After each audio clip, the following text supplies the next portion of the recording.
Good evening and welcome to our live broadcast from the Nottingham Astronomical Society Observatory. I'm Richard Seven, and this evening I'll be joined by our chairman Julian Onions and Observatory Director James Dawson live at the observatory, and also shortly by our treasurer Mike Provo. So tonight we're delighted to share with you the work that we've been doing over the spring to refit our observatory with brand new telescopes, and also to share with you our future plans for the site. So the plan for the evening is we're going to start by taking a brief look at the history of the NAS Observatory since it was founded in the 1980s. And then we'll be taking a virtual tour of the site for those of you who never visited the observatory before, and also share with you our strategy for the observatory and our future plans to develop the facility. Julian and James will be at the site and they're going to give you a demonstration of the new telescopes that we've installed and a bit about their optics and also how to use the new Skywatcher EQ8 mount which we've installed the scopes on. And of course, if we have clear skies at the end of the meeting, we hope to have a look at Moon and Venus, which should be visible this evening. We'd very much like to hear from our members and their views on the work we've been doing and the future plans, and we'll be happy to take questions using the YouTube live chat. So let's see if we can get the technology to work and join Julian and James live at the observatory. Good evening both, hope you're well. And I guess the all important question, it should be because it is just a couple of miles down the road, is it clear tonight up there? It is clear tonight. Here we are inside the observatory. You see the telescope already lined up, and James at the controls. Oops. Hi, James. Hello. And telescope lined up at the slit, hoping to get a picture of the moon. Of course, it's rather warm and not dark yet. So that's why we're going to get some other stuff over first and then come back to it. Oh, wait, have you got a picture there? Yeah. Mare Crisium is on the, can you see? We have a, oh, that's a really good image. Right. Well, that looks encouraging for later on. So probably back to Richard in the studio, as they say. Cheers, Julian. Thank you very much. Good. Right. So, as I said, we'll be back up there in a little while, hopefully see something through the new telescopes. But before we do that, I'm going to hand over to our treasurer, Mike, and he's going to talk us through a little bit about the history of the NAS Observatory. So over to you, Mike. Good evening, everybody. My name's Mike Provo, and I've put together a short history of the Society's observatory at Cotgrave, based on dozens of photographs and detailed records put together by Brian Griffin, one of our members. I apologise in advance for the wordiness of some of the slides.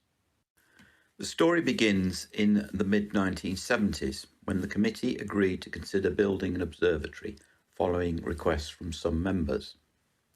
Letters were sent to a number of landowners who might be willing to have an observatory built on their land.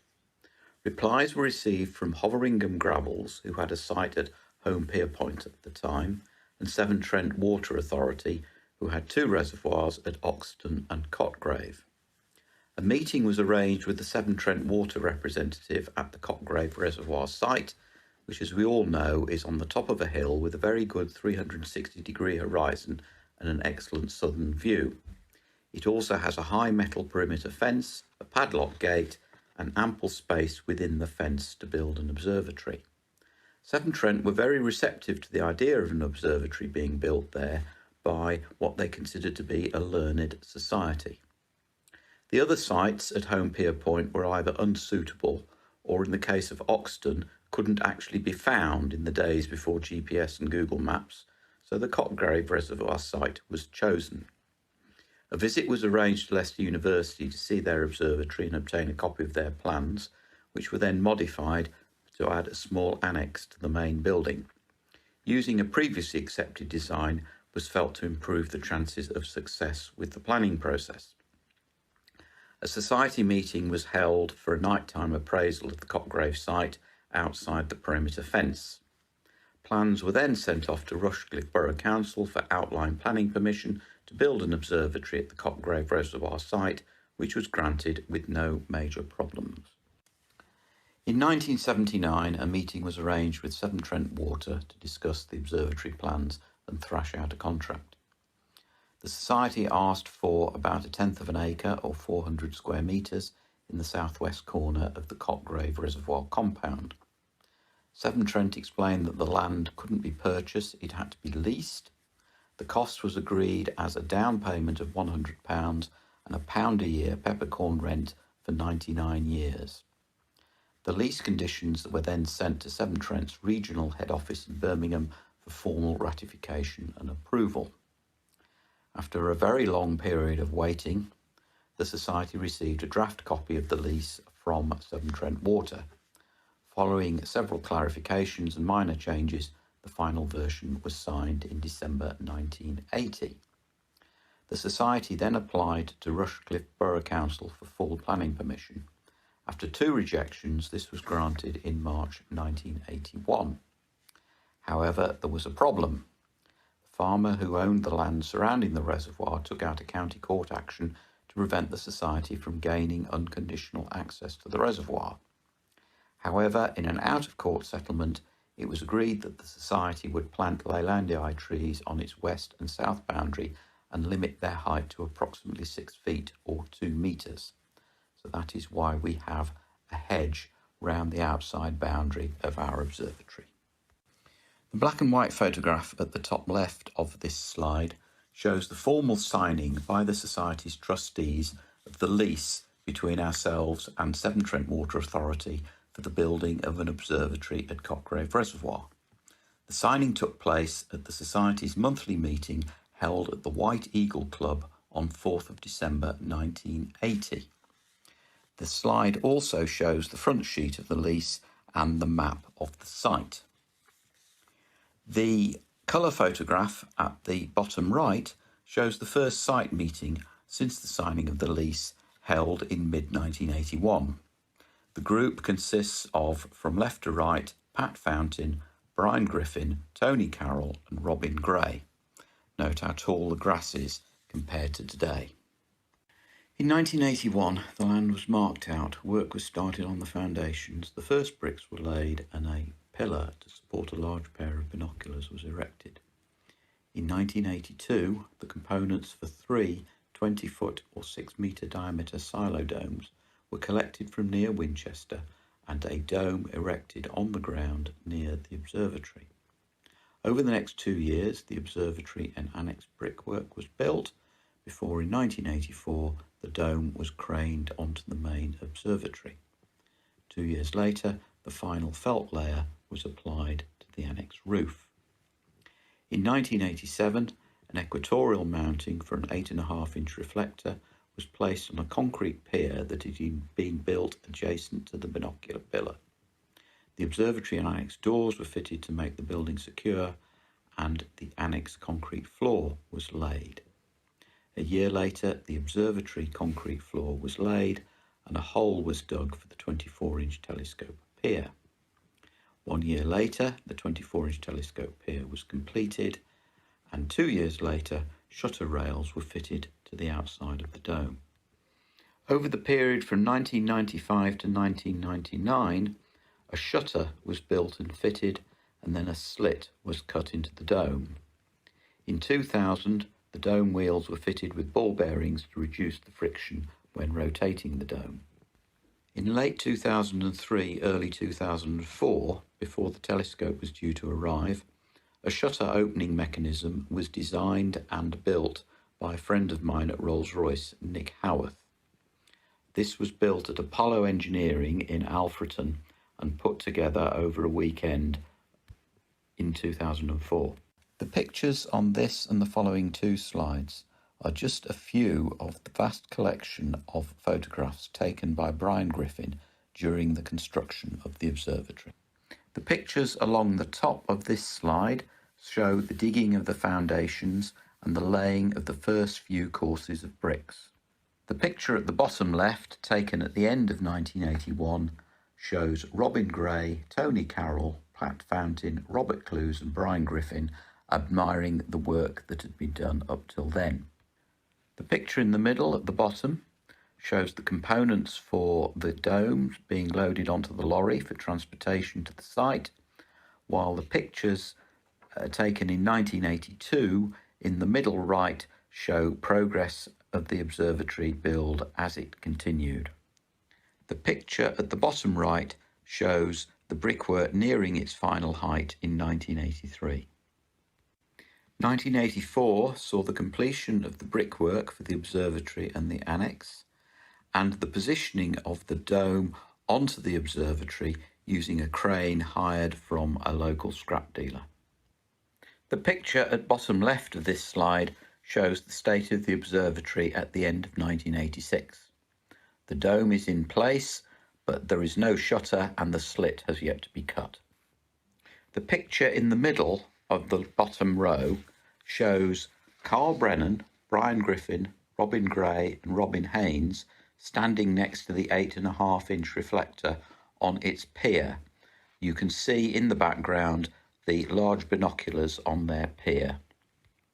On the right-hand side, you can see a long exposure picture taken of the observatory at night in 1991, while the bottom right corner shows the observatory in 1994 with the paving around the outside having been laid and a wind turbine fitted. The picture taken in 1995 shows Robin Gray and Carl Wood bending the 1x1 steel angle section for the second main member of the shutter. The pictures at top left, taken in 1996, show the shutter assembly on the ground and being offered up to the dome for a trial fit. The picture at middle left shows Brian Griffin holding the solar panel on the annex roof alongside the revamped wind turbine, while the picture next to that shows Brian looking out from the slit formed by the removal of two of the dome segments. The pictures on the bottom show the visit of Robin Haynes' family to the site to see the plaque placed in the annex in memory of Robin's death. That visit took place on the 12th of August 2000, exactly 1 year after Robin died. Finally, the pictures on the right show a good view of the 8.5-inch reflector on its mounting and a very atmospheric winter shot of the observatory taken at the end of 2001. This slide gives a brief history of the 24-inch telescope that was bought by the Society to go into the observatory. In 1985, a second-hand 24-inch telescope was purchased for £400. The mirror was paid for by Brian Griffin and donated to the Society. About 10 years later, that mirror was refigured. In 2001, after many attempts, the Society was awarded £5,000 from the National Lottery Awards for All programme to purchase a custom-built 24-inch telescope. In 2004, a 24-inch Newtonian telescope built for us by Beacon Hill Telescopes of Cleethorpes was installed in the observatory over a weekend. In 2005, the raised wooden floor was fitted inside the observatory and steps were delivered to make the eyepiece accessible.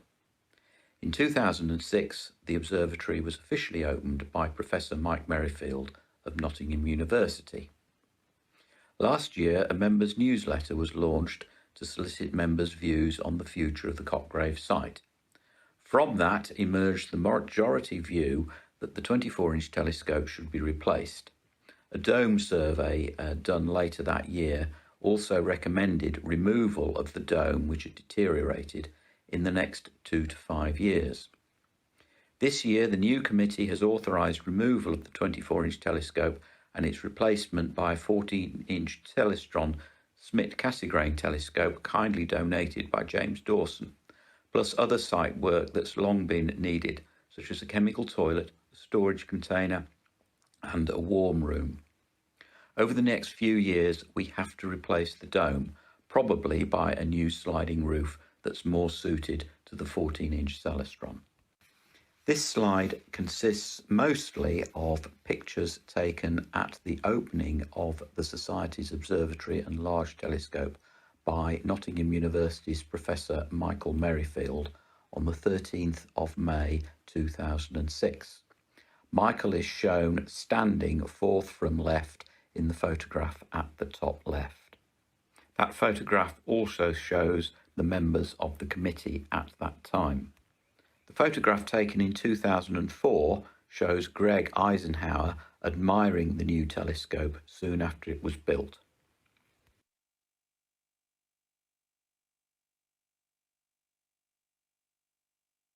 Thank you, Mike, for guiding us through the history of the construction of the observatory. I know we both felt, going through all the archive material from the construction of the site, we had a real admiration for the hard work and dedication that it took to build the observatory in the 1980s, and the quality of the workmanship of the observatory building is a real testament to that hard work. Okay, let's continue with a virtual tour of the observatory site itself. So the observatory is situated at an elevation of 93 metres above sea level, overlooking the Trent Valley. The actual observatory itself is sat on the Cropwell Wolds, and that is near to the village of Cotgrave. Let's just zoom out and have a look at the real excellent panoramic views that we get from the site of the surrounding area. So we're now looking northwest over the city of Nottingham, down into the Trent Valley, which is about 6 miles away from the observatory site. So here you can see the campus of the University of Nottingham. You see the Trent building, the tower just towards the left of this image, and the green roof building is the Portland building, and then behind that is the Hallwood Library.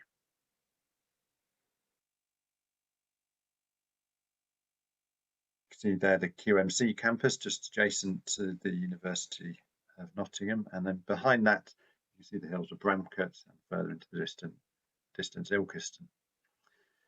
So the city's sporting heritage can also be seen from our observatory, now looking at the Trent Bridge cricket ground, and just behind that is the home of Nottingham Forest Football Club, the city ground, and I think you can even see my seat in the Trent end there.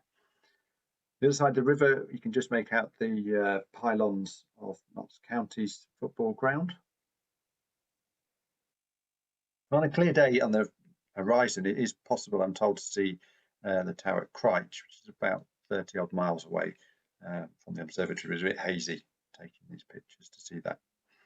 You can see some other features of the city, so Nottingham Castle, Greens Mill, real excellent view from our site of the city of Nottingham. Okay, let's continue the view. So you can see now in the distance the village of Cotgrave, which is separated by the A46, which you can see a van driving down A46, which links Leicester to Newark. And we can follow A46 northwards now to get to Newark. If we spin round slightly, you can see a new housing development near Bingham. And you see in the distance, I'll zoom in, you see the orange roofs of that development. But just to point out, of interest into the distance there on the horizon, you can actually see Lincoln Cathedral, which is about 30 miles away from our observatory site. And I think just to the left, some of our members from Lincoln might be able to tell me, is that maybe the castle, the Lincoln Castle there.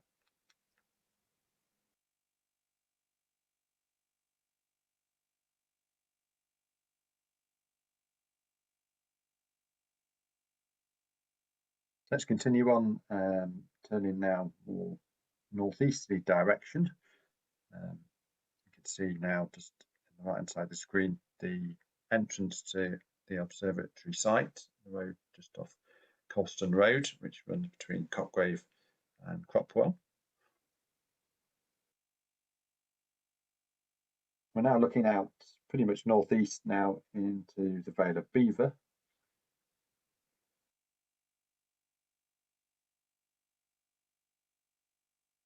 As we pan around a bit further, looking now almost due east, we can see Belvoir Castle. Belvoir Castle is about 9.5 miles away from the site, and I think slightly higher elevation than what we have.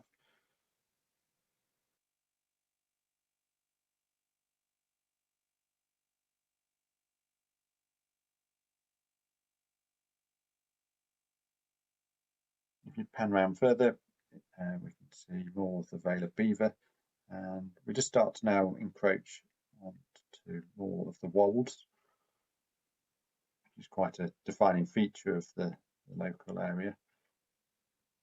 You see there real wavy features on the wolds there.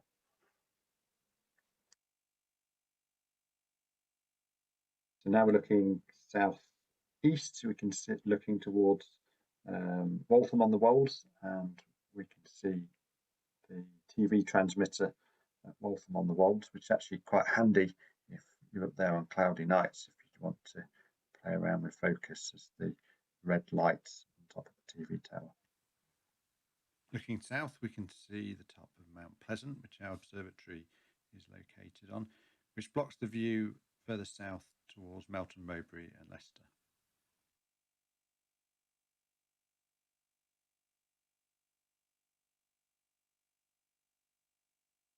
So let's return to the observatory site and have a look at what we've got located on our plot. So you can see the observatory dome located in the far left corner of the site. That's a 6-metre dome, and inside that houses our telescopes, and we'll have more on that with Julian and James just in a few minutes. That's just a view looking down inside the observatory itself.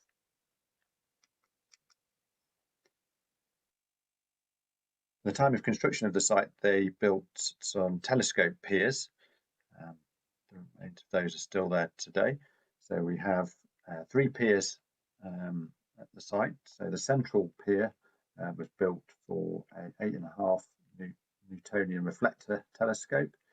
You can see on top a white cradle, which was designed to allow the quick removal of Newtonian at the end of observing. We've got a quick picture of what that looked like when it was built, with the 8.5-inch Newtonian mounted on top of the pier. Pan around just to the right, member Greg Eisenhower built that pier, put his telescope on. I think unfortunately someone reversed into that a couple of years ago, so it's not very solid anymore. And then panning out on the left hand side here, you can see the pier for our World War II 25 by 100 binoculars, which we still have.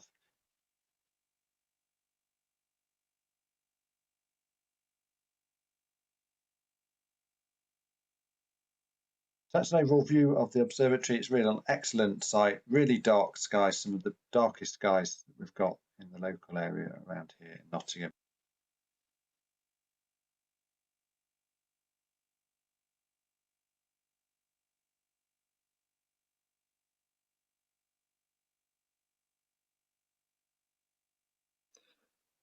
That concludes the virtual tour of the external part of the site. In a moment, we'll go inside with Julian and James to have a look inside the dome. But first, we're going to have a quick look through the strategy for the observatory site that the committee has come up with. On the 29th of July this year, it will mark 40 years since the foundations of the NAS Observatory were started. And as a committee, we're determined that as custodians of the site, we want to maximise the use of the observatory by the members, to really honour the hard work and dedication that went into building it. We also want to ensure that the observatory is equipped with high specification, modern instruments.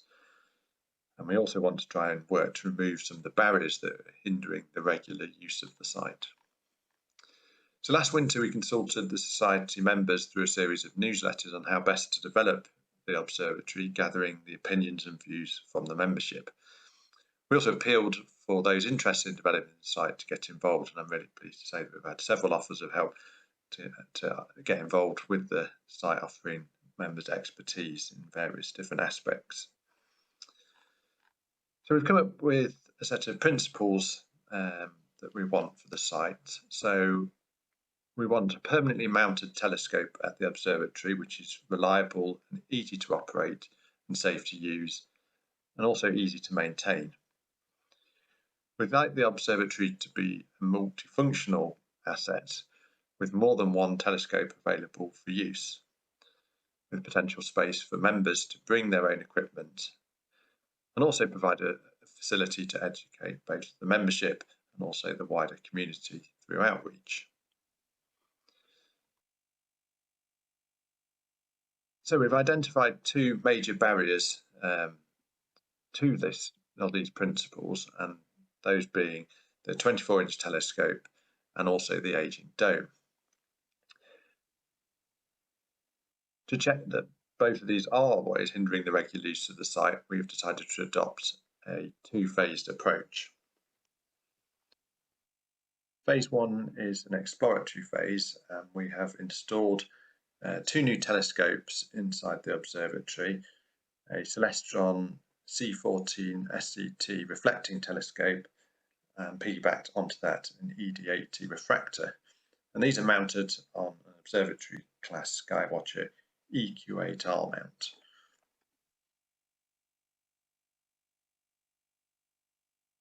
So next we're going to evaluate the demand for the NAS Observatory. So we're planning, once the COVID restrictions lifted, we'll be able to open the site on a more regular basis to members to go up and observe and use the new telescopes.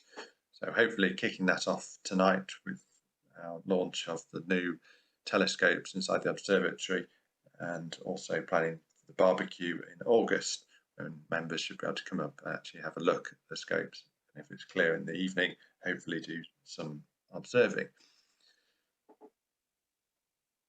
So part of this phase is to determine whether we get much interest in the new telescope, and if we do get a strong interest in the C14 ED80 telescopes, then that will allow us to proceed to phase two.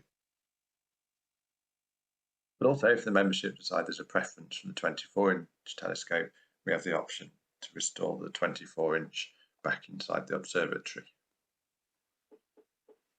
But also we need to look at whether there is sufficient interest in the membership to have an observatory site, so we keep the option open that the site should be returned to Severn Trent Water. Alongside our plan, we really want at the same time to have a look at some of the big issues that are really hindering the use of the observatory site. And a lot of the feedback has been that there's nowhere to get warm once we're actually up at the observatory. So recognising we're trying to do phase one, a really cost neutral process, we've decided to look at creating a warm room inside the existing annex building in the observatory. Now, it doesn't give a huge amount of space, but it could accommodate 4 or 5 people inside there. And to do that, we need to move a lot of the items that are stored inside the annex. So as part of the first phase, we are looking to get planning permission to install a shipping container just at the back of the site, which will allow us to remove a lot of the stuff that's stored inside the annex and the observatory and create more space for a warm room. And it will also make things a lot safer because it allows us to remove things like the mowers, the petrol cans that are stored up at the site. So having a warm room actually should be able to will free up a lot of space inside that annex room, remove the batteries that we charge from the solar panels to provide the power up there. So it seems a natural option, and then install some benches and seating inside the annex, somewhere people can shelter to get out of the cold when they're up at the site. It is quite an exposed site, particularly when you're up there in the winter. And the other thing that came up really quite strongly as one of the problems at the site, we don't have any toilet facilities. So we've looked at that, and realistically trying to link into any sewage system isn't going to be an option, really, certainly in the short to medium term at the site. So we've looked at what options we could do to provide toilet facilities, and we have decided to go and purchase a portaloo for the site, a nice event type toilet, the type we usually hire out for the barbecues. So we could have a permanent toilet that will be up there and serviced by a local company. So that hopefully should provide an option for washing and toilet facilities at the site. So members could keep storing up their copies of the Sky at Night. So we've got a selection of reading material to put inside there. That'd be most appreciated.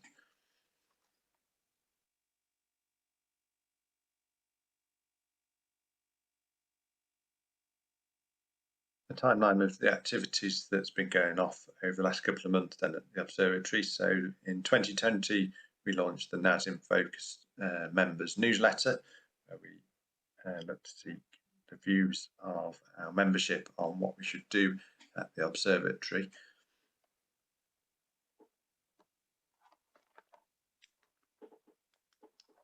In January 2021, the committee decided to form a subcommittee dedicated to looking at what we should do to develop the observatory site.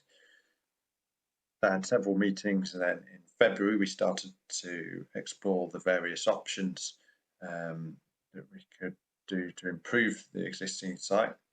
Various members of the subgroup came up with proposals, which we eventually finalised a final position from the subgroup on what we should do,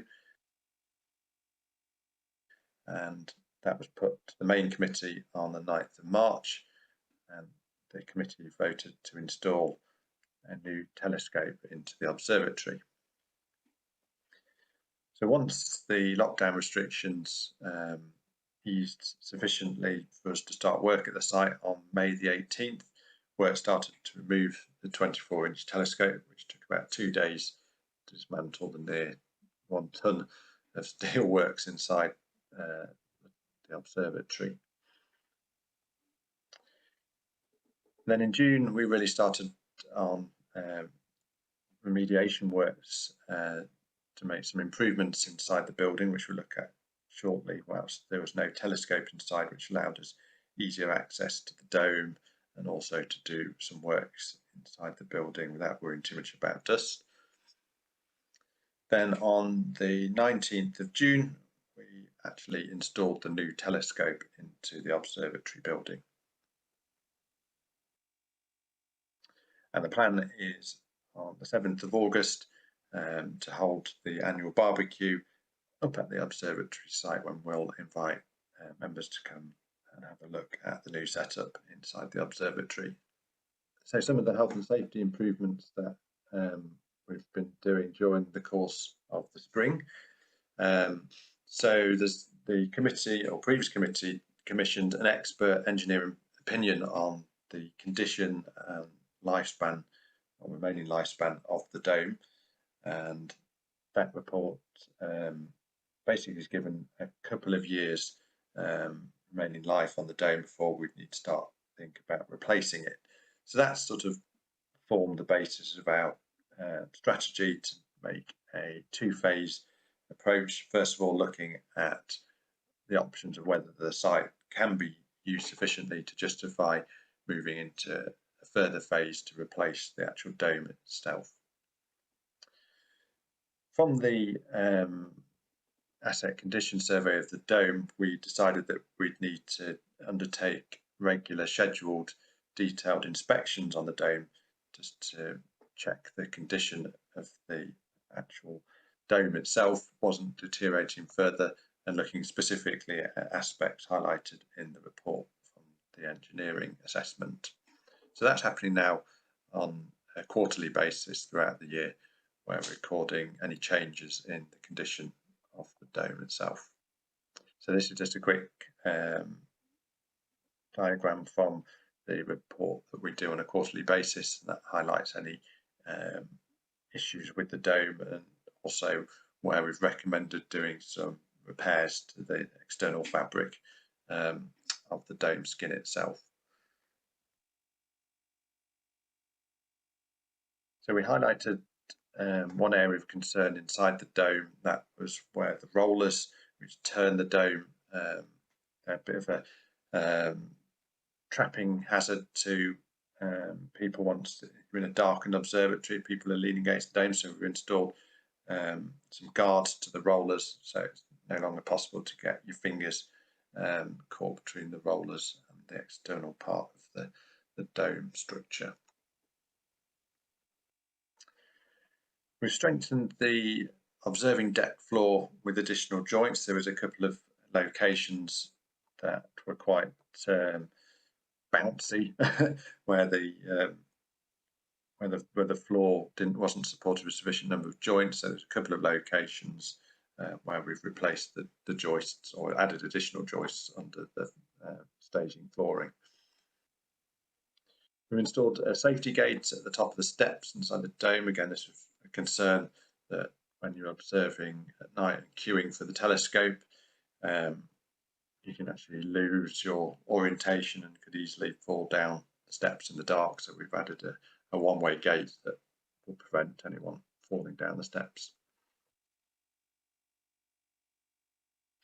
And currently we're looking at one or two other things, such as exploring a safer rotation of the dome, and we've also put together quite a substantial observatory health and safety documentation, and in the process of doing the changes inside the observatory, we had to follow the full CDM guidelines. So we now have full pre-construction information for the site.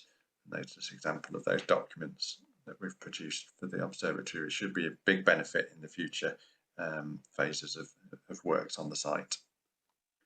So other milestones that we've achieved over the last couple of months, we've done a lot of painting, so both the internal and external fabric of the observatory have been repainted. We've met with the landlord to outline our plans for both the toilet and the storage container, which we have now received agreement from Severn Trent to go ahead with that. James and Andrew Green have been heavily involved in putting together a planning application, and that is now ready for submission to Rushcliffe Borough Council. We have put in order in for our toilets. That's now going to be manufactured and hopefully should be delivered in a month's time. We've done quite a lot of work on the electrical supply to the dome, so we had to convert that from 24 volts to 12 volts to power the new mount, and that involves some work that James did on the electrical switchboard that we've got in the annex building. Also, we've improved the annex lighting, and Lee's installed some red and white lights inside the annex. I'm doing quite a lot of carpentry work inside the observatory, so removal of the old telescope left a big hole in the floor. So I got my router out, which is very exciting, and cut a new board to go around the new pier inside the site. Julie's been busy adding additional shelving inside the annex to store stuff. Hopefully that will allow us in due course to move everything into the shipping container, just clear the floor space inside the annex. And Chris has been very, very busy keeping on top of the vegetation growth around our pier and also the patio at the around the observatory building itself, and that never looked so good. So well done, Chris, for doing that. I think you've also planted some lavender plants as well, which is nice. A bit of colour up at the site. So that's the main developments inside and outside the observatory over the spring. Now we'd like to talk a little bit about phase 2. So if we get sufficient interest in the new telescope and we feel there's momentum to start using the observatory on a more regular basis, we'd really like to make some more significant improvements to the observatory, which inevitably is going to require us to raise funds to do that. But we set ourselves a longer term vision. This isn't something we'll be able to achieve in the next year or two, but it hopefully will inform decisions that we make when we want to develop the site further. So our overall vision is to have an observatory capable of remote operation by members. That's something that would hopefully be a big benefit and make the site used even more. So that's our overall thought process. Whatever we design or get built in the future, we want to be able to achieve that as a long-term goal. But then all of this does require us to explore funding opportunities. So we're going to start looking at that over the next coming months to see what potential routes we've got to make funding applications to raise money to do some further work at the site. And I'm going to outline the sort of thing that we're now going to look at raising funds for. So another big barrier at the site is really the access to the observatory itself. So we have the road that runs down one side of the site, but there's a good 80-metre stretch of grass that we have to drive over that gets very boggy, if not waterlogged, in some of the wetter parts of the winter. It really isn't suitable to take cars down to the site on a regular basis during winters, usually between sort of November, December, January, February time. It can be quite difficult if we've had particularly wet periods. So as a priority, really, we need to look at options to put a more suitable road or track down to the observatory, and also improve the area where we park cars. So as part of phase 2, one of the early things we'd look at is how we could improve the road and track facility. And that obviously would come at a considerable cost and would require external funding to do that. Option could be, we've explored putting down some of the plastic gridding you can purchase. So we need to try that in the winter to see if that's an option, or whether we need some roadstone or a combination of both. So those are the sorts of things we'll be looking at. A new observatory roof. So we, as I said, we commissioned an expert engineering assessment into the dome, which gave us a couple of years lifespan on the actual fabric of the dome itself. So one of the things we'll need to look at is what type of new observatory roof we want. So there's various options that we can consider. One of those might be to replace it with a dome similar to what we've got already. Another option would be to potentially put some sort of roll-off roof onto the observatory. That has advantages, but also disadvantages. We're trying to put something on a round observatory building. That could be quite difficult from an engineering point of view, but also could offer some big benefits in terms of removing the heat quickly from inside the observatory, which a dome isn't so good at because it funnels it into through the slit. So it has advantages as well as perhaps some engineering disadvantages. All things to consider moving forward. And we really want to make the site a multifunctional observatory. I think one of the problems with the existing observatory that you can only have one telescope inside there. It was very big and took up a lot of space.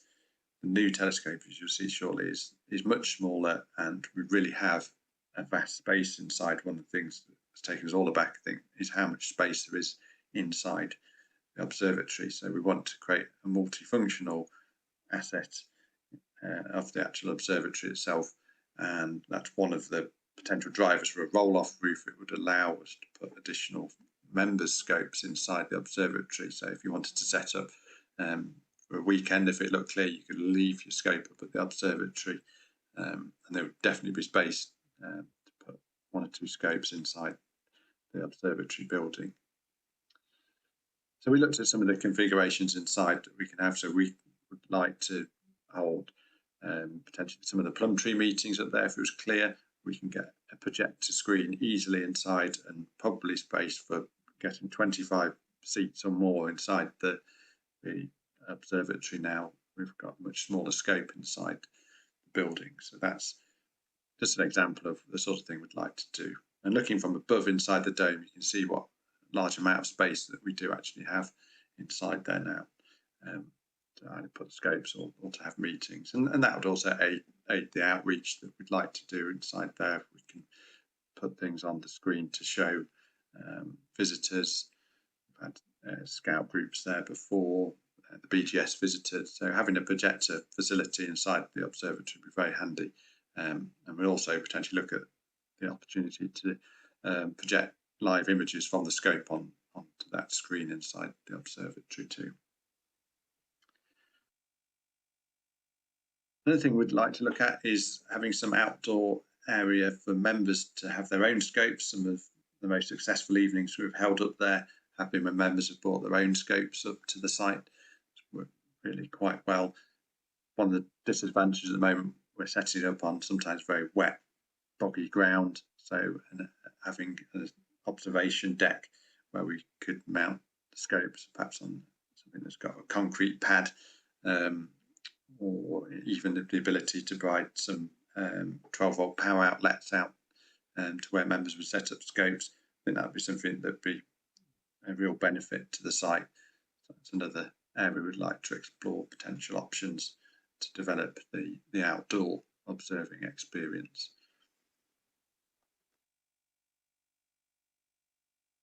As I said, we're looking at options for warm rooms. So in the short term, we're going to look at providing some seating inside the annex and clear that out to put seats in there. But longer term, we probably would look to provide something a bit larger and also some more perhaps permanent eating options inside there. So a warm room is still on the long-term wish list of things to have at the site. Right, I think that's enough waffle for me. So let's get back inside the observatory. Hopefully we can pick up Julian and James again for a tour inside the observatory itself, so we can have a look at the new telescope.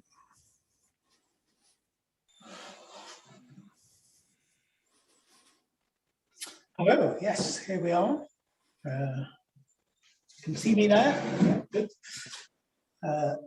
Just wait for them to appear and we'll give you a quick tour of the telescope. Can you see that okay? Yep, that's good. You probably need to stop sharing, Richard. Yeah, we've got you on full screen now. Oh, brilliant. Okay. So these are the telescopes we have. James, tell us, what's the big thing here? You're not talking about Fred in the background. No. Can you hear James okay? Yep. So we've got the Celestron C14, this black tube, and now on top of that, around this side, remove all the obstacles, we've got a Skywatcher ED80 refractor. So this is a conventional refractor, and then this is a Schmidt-Cassegrain catadioptric telescope, 14-inch diameter, nearly 4 meter focal length. So it's really good for solar system, moon, planets, asteroids, those sort of things. And the Skywatcher is again lovely for looking at the moon, but also for imaging deep sky objects. And on the back we've got a Canon. That's just my camera, which is this scope's looking at the moon at the moment. Then if you probably can't see the moon in the background. And then we've got a planetary camera on the C14, and we're going to try and get that on to Venus if everything allows.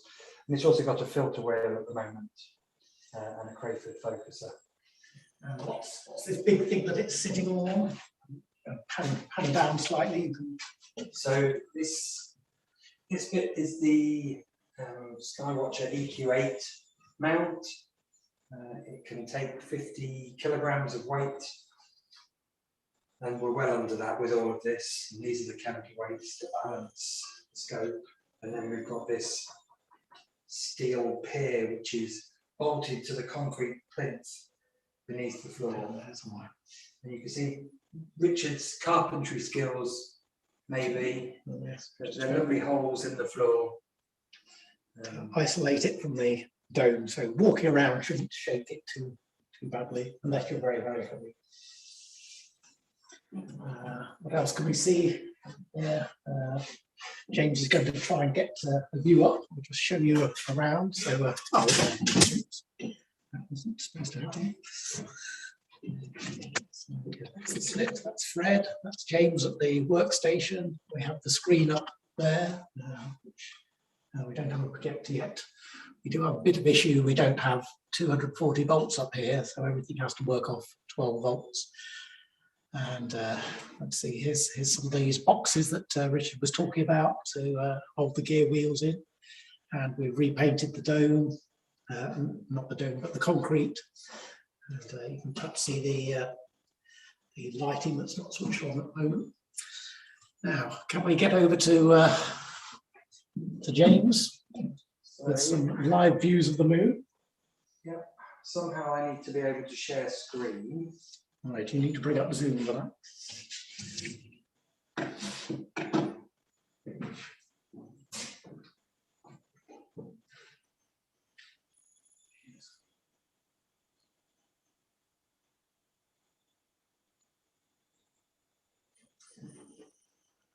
I think we have that. Is that appearing, Richard? Yes.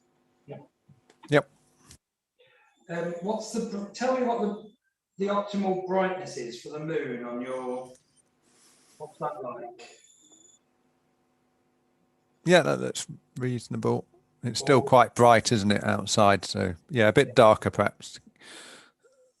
So, Can you take away the square? no, I need that square. No. Can you hear me okay? Yep. Okay, so this is the live feed from the ED80 through the Canon camera. And I don't know if anyone's mentioned, we've got a load of wires running from the telescope down the pier, under the floor, and then back up to this control sort of area. So I've got a wired connection to that camera, and then I can just zoom in and we can look at the moon in a bit more detail through the ED80. Zoom out again. Can you see my cursor? Yes. So this is north of the moon, and there's Mare Crisium, which is one of the first seas to be seen. And then we've got Sea of Fecundity, Tranquility, and Serenity. And this is what we call the terminator for those new people. So that's where on the moon, if you were stood here, you'd be in daylight. And if you were stood there, you would be in night time. And the terminator marks the difference between day and night on the moon. And over the course of the lunar cycle, this terminator moves, and so all the moon becomes illuminated and then becomes dark again. Mare Nectaris is here, and then these three little craters, they've all got fancy Latin names. We've been rehearsing them, but I'm not going to attempt them. And we can go in again. We're zooming in.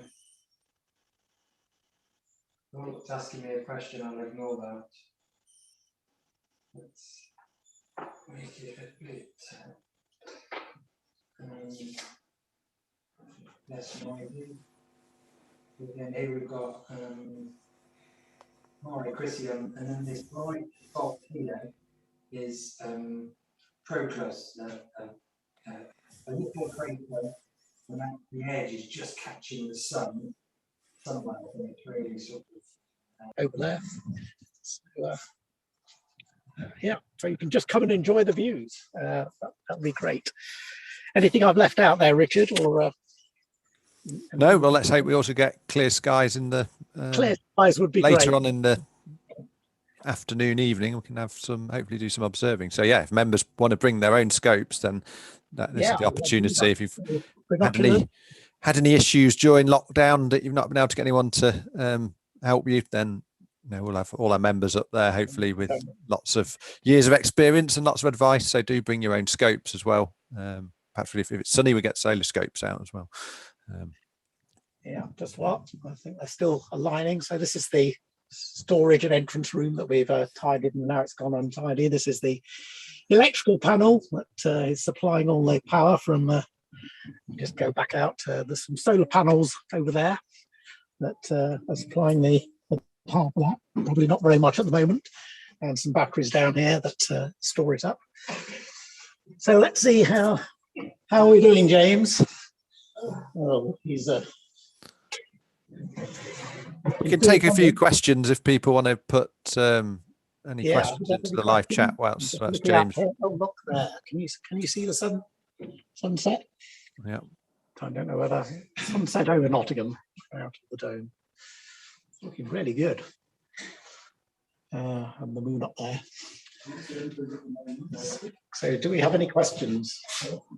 I'll quickly put the questions up then. So one or two comments come through so far. So Jeremy said, impressed by the dedication of the team that pulled off the revamp. Congratulations to all. So thanks very much, Jeremy. It's been quite a big job over the spring, but kept us all busy. Jeremy says, are there any specific observing projects planned? I don't think we have at the moment, do we? I mean, it's only in the last couple of weeks we've really got everything together and working. But I think we'd like to run perhaps training evenings so that people know how to use the telescope here, how to move it around the sky and that sort of thing. I think one thing I've got in mind is Jupiter's starting to reappear, isn't it? And we had a look at Jupiter when we were just doing some collimation over the weekend, and that obviously the C14 is very much a planetary scope as much as anything. So yeah, I think that's going to definitely be a target to get some nice Jupiter shots in as it starts to climb a bit higher. That's one of my personal objectives, but yeah, I don't think we've set any society ones yet. No, it's been all hands to the pump to get as far as we've got, really, hasn't it? Okay, there's a dedicated team doing something with Venus at the moment. I don't know why. Oh, we can apparently see Venus. Very good. That's good news. I'll give you a preview of it. Wow. Well, the scope isn't aligned, which isn't ideal. So we're winging it a bit. Well, Chris was impressed with views of the moon, so that's good. Jeremy says, who does all the maintenance? Well, it's with the hedge and stuff. Well, that's just a pooled effort of all the committee and other volunteers to keep all the site well maintained. It's surprising how much work it is to cut all that grass. A lot of grass. Yeah. Stuart Porter says, is there a pool of people trained on the different telescopes? Not yet. That is something that we do want to do. I think certainly a part of installing what we've got now, it's a Skywatcher mount. So anyone at home has got one of the Skywatcher mounts, the go-to mounts, should find it literally seamless to operate this one. There's no difference.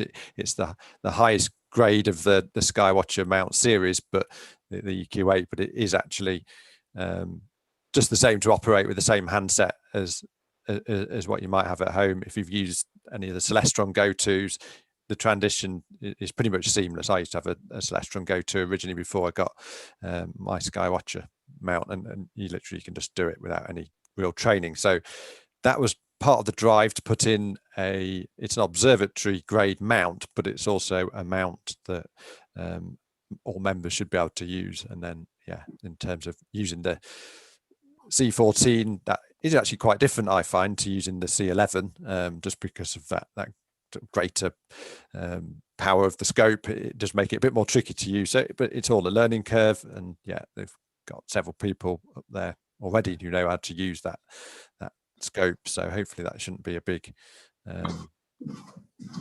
barrier up there. We would very much likely to get as many people confident to go up and use it themselves, because that's I think probably what the old site lacked. It was the old scope lacked. It was very dependent on a few individuals doing it. We want to try and get as many members with the confidence to go up and use it as we can. So hopefully that one answers that. Shirley says, has any decisions or thoughts on easier gate access for members who would like to use the complex? Well, yeah, we are a bit restricted, I suppose, by our landlord, Severn Trent Water, and how many keys we're allowed to have. So it's going to have to be a pool of people that have got the main keys. We can't just give out keys to the entire membership, unfortunately. But no, there's quite a few people that live local to the site, so we'll have to think about a good system to get in place where members can contact the key holders to go up. That's one good one, surely, for us to put on our list of items to have a bit of a think about. Something like a WhatsApp group or something, that because often these things just occur, you know, like there's a clear night suddenly when there wasn't one forecast, and if we could get some quicker way of notifying people that the observatory is open and come along, then yeah. Question from John. He says, well done for all the work done to date. How long can, presume you mean the mount, the Skywatcher EQ8 mount, track without guiding? Possibly one a bit more for James, that, but okay. James, you're up. We haven't tested it, and it depends on which scope we're using and what camera we're using. I suspect with the C14 maximum of a minute, with the ED80 possibly 5, but we're looking at getting a guide scope for the ED80. Yeah, it's definitely something on the list of things we'd like to progress as the system sort of develops. Tony Hancock says, in all the progress and effort involved, congratulations. Jeremy says, are there hookups for EV at the site? We'd like that. I think it might be the other way around, Jeremy, that we'll have to supply the power from the EVs. Yeah, power's a challenge up there, it has to be said. Yeah, Shirley says WhatsApp. That's a good idea, so we'll have a look at that. Graham we're Stanley ready says, to go live, actually. Oh, okay. I'll just take this one from Graham quickly then. Yeah. Very impressed with the progress that's made to date. Well done. So Graham, yeah, Lincoln based. So I hope you like the view of Lincoln Cathedral. What was that to the left of it in the view? Is that Lincoln Castle? If you can pop that in, I'd be interested to know. I'll perhaps send you that picture afterwards. You can tell us. So yeah. Okay, good. Let's get some observing done then. So over to James, if you want to. To James. There we go. No. Are we live on Venus? We're live on Venus now, at least on some of it.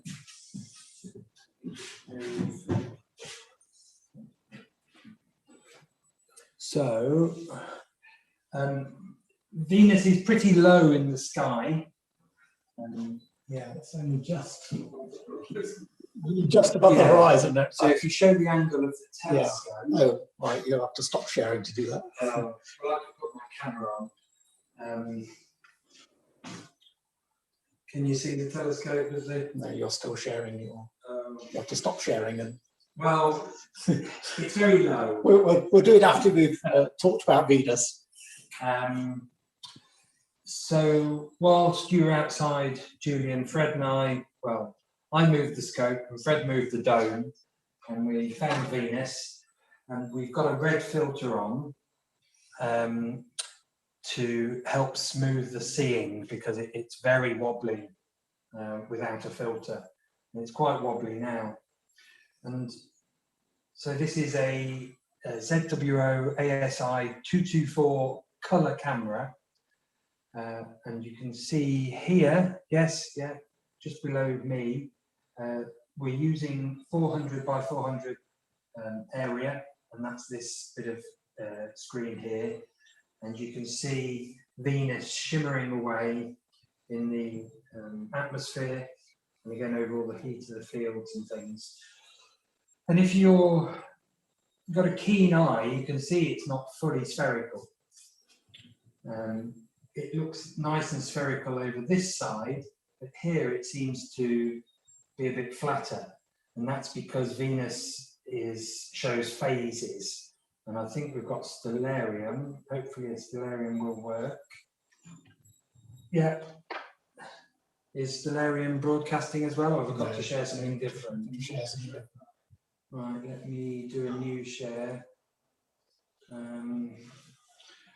Are we showing stellarium? We're now sharing stellarium, yes. So this is stellarium, and this is showing Venus.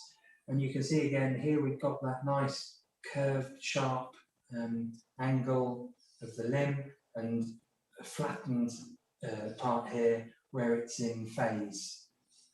And if I can turn that one, turn the wrong one off. Oh dear, we lost Venus. No, no, it's back. No, Venus, I might just not do that then. I think it's dangerous. We can see there's again, as we saw with the moon, there's sort of a terminator between day and night on the planet. And down here, it tells us the planet is 86.4% illuminated. Does it tell us how high up in the sky it is? Elevation? Yeah, I'm just worried that Venus is on the rise. Venus rising. Is that a film? It's about 11 degrees above the horizon, I think, isn't it? Right, okay, yeah. I've now picked a star. Let me go back to Venus. The live view, the proper Venus. This is the real Venus. Accept no substitutes. Oh, that was Venus. It was Venus. So 11 degrees, that's not a lot above the horizon. Now I've looked it up, it's 12 arc seconds in apparent diameter, so that's pretty small. And at the moment it's 1.4 astronomical units from Earth, wow, and 0.7 astronomical units from the Sun. So that must be on the Celestron tube. Yeah, the Celestron C14. And you can see down here it's doing sort of 150 frames per second. We could probably make that even smaller. Ooh, 400. Yeah, 400 frames per second. And see if we can make it even quicker to tighten it up. And we've got a, I don't know if I'm on camera. No, you're not. No, but we've got a control box here to alter the focus on the C14. So we can do that electronically, remotely, and that stops us. Do you want to just stop sharing and I'll show it from here? Okay. And then you can show the show the. Oh, I see. Yeah. So here's the. Can we see it? Don't hide my crib sheet with all the Latin craters on. That's how it's done. So here's the focus, and we've got fast and slow. And if I press 1, you can see the planet goes out of focus. Maybe let's get a bit closer, and go the other way. And I can go through focus the other side. And if you go to the scope, Julian, you should be able to see the small wheel on the crater moving. That's this thing here, I think. Is it moving? I can hear it moving. Oh yeah, I can see it at the top. Can you see here? You can see occasionally it going round. So that's James doing the focusing. So yeah, that's the focuser. This is the filter wheel, and this is the camera. And this is what we're seeing. I don't know if you can see there. It's not very contrasty, but yeah, this is the angle the telescope's at, so it's almost horizontal at this point. And Venus is somewhere over there. Oh, we can see floodlights. Is that? That's Cotgrave. Welfare playing fields. No, it's town. It's Trent Bridge Cricket Ground. I think they're practicing for the one-day international tomorrow. All right. Richard, your hare's in the field. Can you see the hare? Can you see that? In fact, there's two. Can you see it? Is that clear enough? No, can't see that. There's a hare running around in the field. So come for the wildlife, if not for the food. Yeah, or catch your own food. And if you ever want cables laying under a floor, don't ask Juliet. I did cut through a cable, I have to say. That was not in the plan. But it's all patched up now, isn't it? Yeah, we've got another cable. So yeah, the cables actually run down here, under the floor, and then they reappear somewhere over James's workstation. So the mount is very good in that we can get all of the cables into the bottom of the mount, which doesn't move, and then somehow they go through the moving parts and appear on the saddle, which again is fixed relative to the telescope, front and back. So you reduce the risk of getting cables tangled. Yeah, they all move together. It's very nice. Right, excellent. Any more questions we got? Let's have a look. Shirley asks, can we look through the eyepiece 2 of this C14, or will it just be the computer? You can look through it. We will have the eyepiece. It's not a great idea to have the eyepiece tonight because you can't look through it from where you're standing. So that's why we have the cameras. We'll have the eyepiece so in the barbecue. What else have we got there? Mark Fairfax would like to bring his EV scope. Oh, fantastic idea. Yeah. And if Mike Provo also brings his, you could have an EV scope fight or something. Yeah. That would be fantastic. Yeah. Yeah, definitely. I would love to see the EV scope up there. I really rate it. I enjoyed when we did the meeting with Mike. So yeah, Mark, do please bring it up. We'd enjoy that. And yeah, you can share it across several phones, can't you? So that'd be good. Yeah, oh yeah, you can do that too. Oh, yeah. There's so many options. Yeah, so do come and join us on the barbecue. Just to wonder at all this technology. Yeah.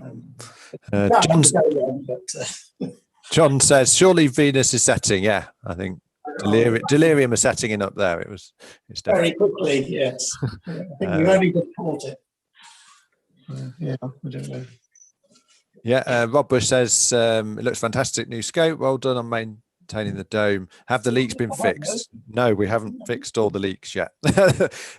Fortunately, I don't normally go up there when it's raining, but because we've been up there quite a lot doing work, we've been up there in a big downpour and spotted where all the leaks are coming in. So hopefully we'll do that just as soon as we can. We've marked internally where the leaks are, so we should resolve that. There's more than what I think we thought, and also into the annex as well. So yeah, we'll get onto that one. So can we go back to Venus at all? Is that possible? Can you see that? Yeah, is that on? Can we screen share that one? Yes, yeah.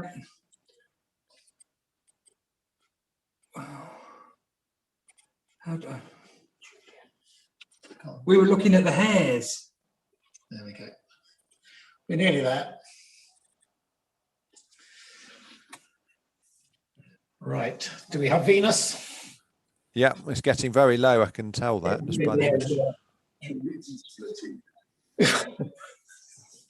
Oh dear. Fred is terrible at puns. Oh dear. Times.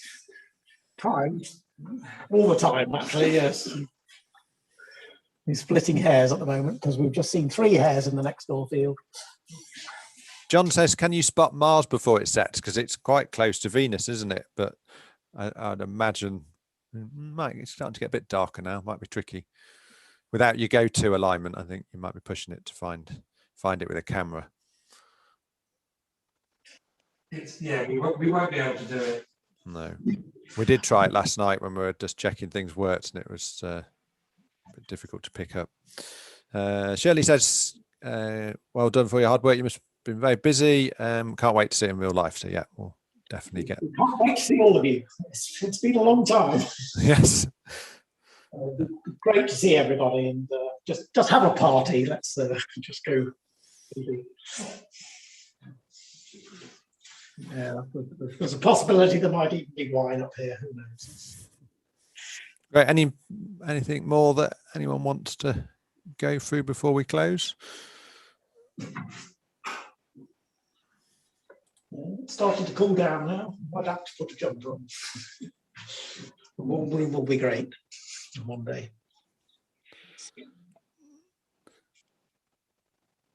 Right. Great. Shall we wrap things up for this evening? Yeah, I think so. Thank you, everybody who's turned out to watch, and really like to see you all in person.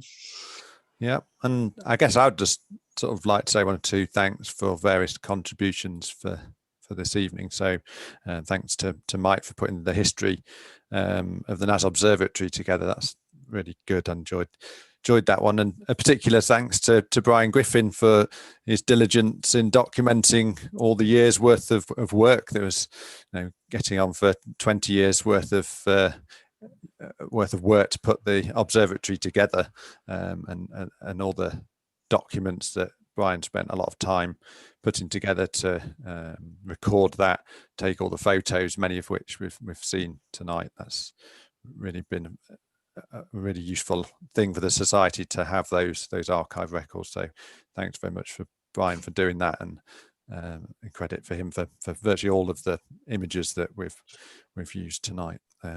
Also thanks, of course, to David Lucas and Paul Stocks. I think those had some of the image credits on some of the images we've been using. And thanks to everyone who's been involved with the modifications that were made up at the observatory. I did start trying to write down everyone who's been up there. I think we've had well over sort of 20 members involved during the process over the last couple of months. So huge thanks to all of them. So a quick shout out to a few. So Alwyn, a huge thanks for chairing our subcommittee for the observatory project. You're brilliant doing that. And that really pushed things along well. So thanks very much, Alwyn, for your hard work with that. And thanks to Andrew, who's been heavily involved in the background doing all the planning application work. Huge thanks to you, Andrew, for doing that, and everyone else on the committee. So I've got Lee, Mike, James, Julian. Thanks particularly to Chris for sustaining us with all the refreshments whilst we've been up there, because that's made the work a lot easier when we're able to just come out of the observatory and grab something to eat and drink. So huge appreciation from all of us. Much appreciation for Chris. For that. Then we've got a few other members I've noted down who particularly put a lot of effort in. So Fred, Barry, and David. So with some work on the dome rotation. So huge thanks to everyone for their help over the last couple of months.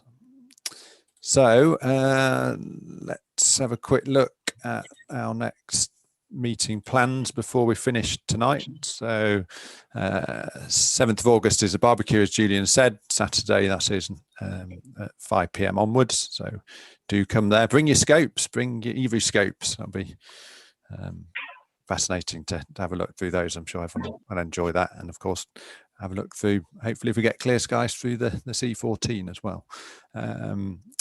Then looking a bit further afield, we'll have to give you a bit more confirmation on what we're doing with our main meetings, 2nd of September, when we sort of resume after the sort of break of the main meetings. We're not sure where that will be yet, but we'll keep you updated. That's Paul Money with the second part of the Vikings at Barsoom. So that should be good. And the rest of the year's programme is on there. Great. So we had just a quick one there from John saying, look out, not too lucid clouds tonight. Yes, yeah. I think Roy saw some last night, didn't he? So. Yeah, he did. Got some very good photos. Great, good. Okay, well, we'll wrap it up there. Thanks, everyone up at the observatory. Technology held up. I think we had a pretty good signal, so that's not bad. Yeah, go and recharge the phone now. Right, well, thanks all for watching. We'll hopefully see you, fingers crossed, at the barbecue. So from all of us, I'm going to leave you with just some of the images from the building of the NAS Observatory, mainly from Brian Griffin. So yeah, we'll see you in a couple of weeks' time at the observatory. So from myself, Julian, James and Fred, good night. Right. No.